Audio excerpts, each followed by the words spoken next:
дар соли таҳсили 2025-2026 дар донишгоҳи давлатии молия ва иқтисоди тоҷикистон барои 15 ихтисоси бакалаври шакли таҳсили рӯзона, 7 ихтисоси таҳсилоти фосилавӣ, 5 ихтисоси магистратура ва 2 ихтисоси докторантура аз рӯи ихтисос PhD нақшаи нави таълим ва барномаҳои нави таҳсилоти ба талаботи стандартҳои ҷаҳонӣ ҷавобгӯ таҳия гардида, аз оғози соли таҳсили 2026-2027 мавриди истифода қарор мегиранд. ҳамзамон бо мақсади ҳамоҳангсозии корҳои илмиву таҳқиқотӣ ба самтҳои афзалиятдори илм маҷаллаи байналмилалии илмии паёми молия ва иқтисод аз рӯи равияҳои иқтисоди рақамӣ ва иқтисоди сабз таъсис дода шуда, дар 3 бахш иқтисодиёт, ҳуқуқ ва математика ки ба феҳристи маҷаллаҳои илмии тақризшавандаи комиссияи олии аттестатсионӣ назди президенти ҷумҳурии Тоҷикистон шомил аст, барои нашри мақолаҳои илмии олимону муҳаққиқон пешбинӣ шудааст.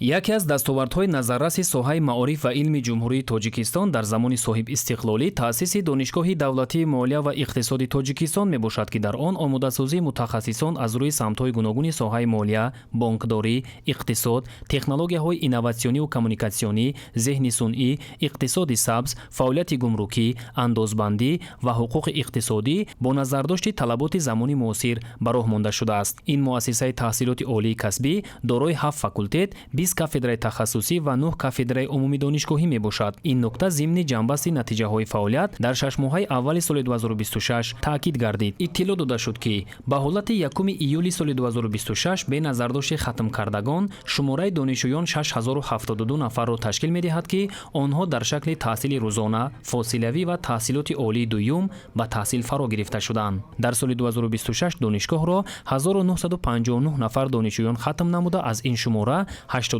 нафарашон соҳиби дипломи аъло гардиданд. дар ҳайати беш аз 400 нафараи омӯзгорони соҳибтахассуси донишгоҳ 20 нафар докторони илм ва 145 нафар номзадони илм мебошанд. дар байни онҳо коршиносони соҳа, ки дар ташкилоту муассисаҳои гуногун таҷрибаи баланди корӣ доранд, ба донишҷӯён дарс мегӯянд. дар радабандии муассисаҳои таҳсилоти олии касбии ҷумҳурии Тоҷикистон, донишгоҳи давлатии молия ва иқтисоди Тоҷикистон мақоми чорумро устувор нигоҳ дошта, дар доираи шартномаи ҳамкорӣ бо донишкадаи Конфутсий назди Донишгоҳи миллии Тоҷикистон дар донишгоҳ маркази омӯзиши забони хитоӣ ташкил гардида, фаъолияти самарабахшро ба роҳ мондааст. ҳамзамон донишҷӯён ва магистрантони донишгоҳ дар озмунҳои ҷумҳуриявии илм фуруғи маърифат, фуруғи субҳи донои китоб аст, муҳаққиқ ва ихтироъкори ҷавон ва дигар озмуну олимпиадаҳо аз рӯи номинатсияҳои гуногун фаъолона иштирок намуда, сазовори мақомҳои намоён мегарданд. тӯли солҳои охир донишгоҳ бо таъсиси шурӯъҳои диссертатсионӣ, пойгоҳи мустаҳками таҳқиқоти илмӣ барои пажӯҳишгарони соҳаи молия ва иқтисод